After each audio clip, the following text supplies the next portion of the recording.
से जुड़ा हुआ मुद्दा है जो आपके लिए एक बहुत महत्वपूर्ण मुद्दा है, यूरिया का संकट।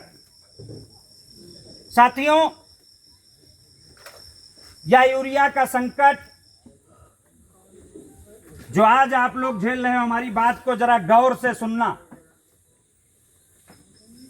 मैं क्या कहने जा रहा हूं इसको सुनना, और सिर्फ सुनना ही मत, इसको समझना। और अगर समझ में भी ना आए तो धीरू भाई ने कहा था, जो रिलायंस कंपनी के मालिक, उन्होंने कहा था कि कर लो दुनिया मुट्ठी में। आज दुनिया आपकी मुट्ठी में है, आपका मोबाइल।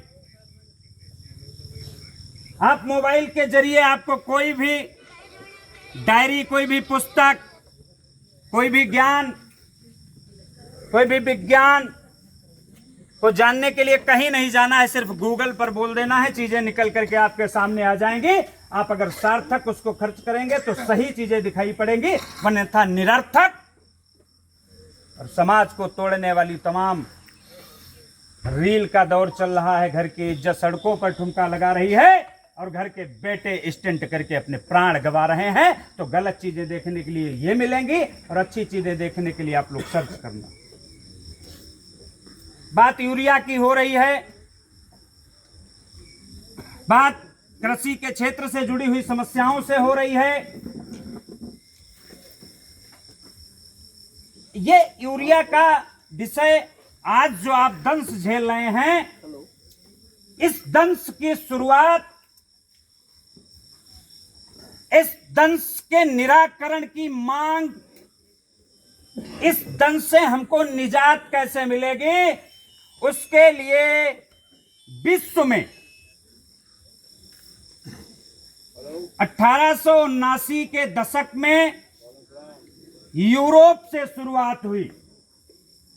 किसानों ने एक आवाज उठाई। उस समय साहूकारों का और महाजनों का बोलबाला होता था।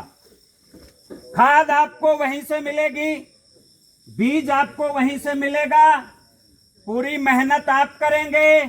जब फसल तैयार होगी तो फिर वो साहूकार, वो महाजन, वो राजा, वो नवाब, वो उस दौर की हुकूमतें, उस दौर की सरकारें ये तय करेंगी कि आपने जो मेहनत की है, आपकी मेहनत का जो उत्पादन है, जो उत्पादन में राशि के रूप में अनाज पैदा हुआ है, उसमें से अगर वो तय करेंगे तो आपको 50 किलो दिया जाएगा, तय करेंगे तो 20 किलो दिया जाएगा, और ये तय कर देंगे अगर कि ये सारा का सारा अनाज हमारे भंडारण में भरा जाए, सिर्फ इनको भूख मिटाने के लिए इनके जरूरत के हिसाब से दिया जाएगा। ये दौर था। उस दौर में 1879 के दशक में यूरोप से एक आवाज उठी, उन हुकूमतों के खिलाफ, उन तानाशाही सरकारों के खिलाफ, कि गांव में सहकारिता का गठन होना चाहिए, गांव में साधन सहकारी समिति का गठन होना चाहिए। यह आवाज उठी यूरोप से 1879 के दशक में। धीरे धीरे यह आंदोलन एक बड़ा आंदोलन का रूप लेने लगा, और देखते देखते ब्रिटिश हुकूमत में, भारत में भी यह आवाज उठ पड़े कि भारत में भी साधन सहकारी समिति का गठन होना चाहिए। अंग्रेजी हुकूमत में आंदोलन की शुरुआत हुई। कर्नाटक के कनकानिहाल गांव के सिद्धांत गौड़ा पाटिल ने इसकी अलग जगाई, और वह आंदोलन इतना तेज भारत में हुआ कि 1904 के दशक में ब्रिटिश हुकूमत में भारत में भी सहकारिता को लागू किया गया और सहकारिता का गठन हो गया। वो मांग क्यों होती थी? इसलिए कि हमारे साथ में सरकारें, हुकूमतें, राजा, नवाब, जिमीदार, साहूकार, महाजन लोग हमारे साथ में जास्ती जबरदस्ती करते थे। साधन सहकारी समिति जिस दिन बन जाएगी, उस दिन हमारी जरूरत की सामान, हमारे जरूरत के कीटनाशक, हमारी जरूरत की खादें, हमारी जरूरत की सारी चीजें हमारी समिति से मिलेंगी। और जब वही धान, गन्ना, मूंगफली, ज्वार, बाजरा, जो भी क्षेत्रीय फसलें हमारी हैं, लगभग 36 फसलें तो एमएसपी में भी शामिल हैं। तो उन फसलों को हम सरकार के समर्थन मूल्य पर गांव में ही बेचेंगे, गांव में ही खरीदेंगे, गांव में ही बेचेंगे। हमारी मंडी, हमारी बाजार, हमारी साधन सहकारी समिति होगी और यहां से हमको फसली ऋण भी मिलेगा। मतलब अगर हमको कर्ज भी लेना है तो साधन सहकारी समिति से हमको सबसे कम ब्याज पर कर्ज भी मिलेगा।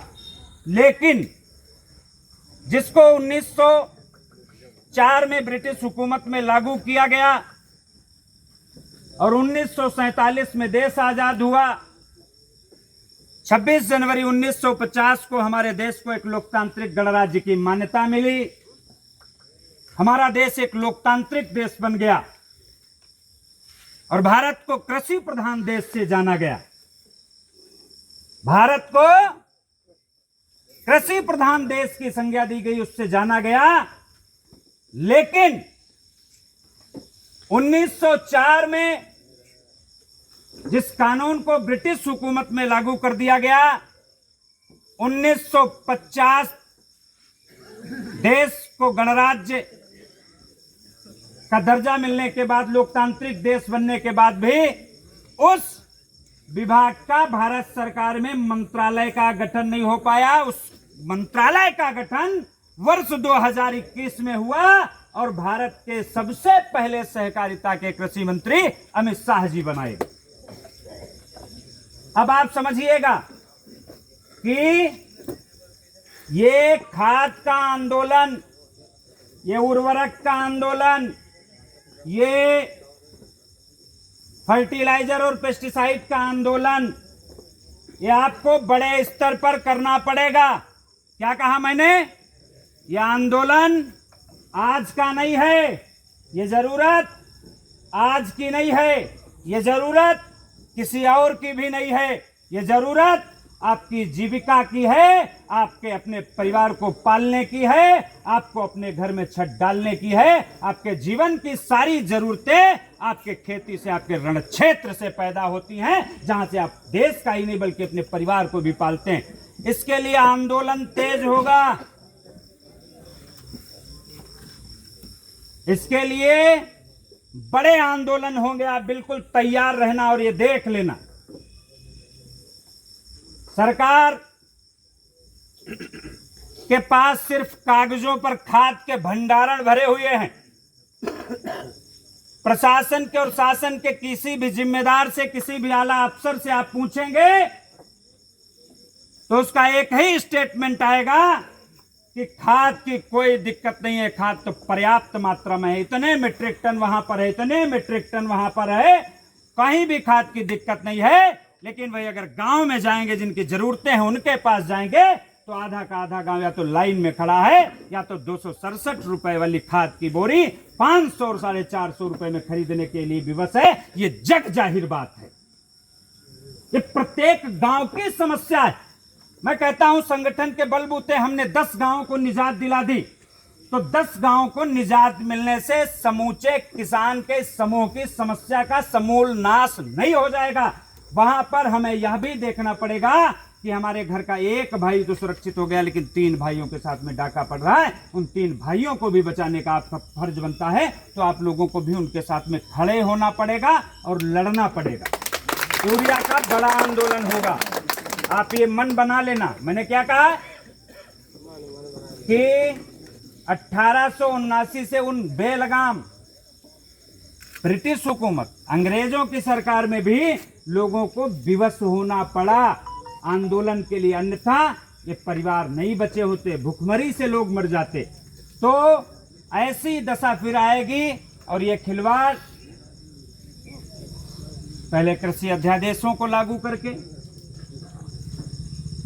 कॉन्ट्रैक्ट फार्मिंग को लागू करके, शायद सरकार की मंशा भले अच्छी हो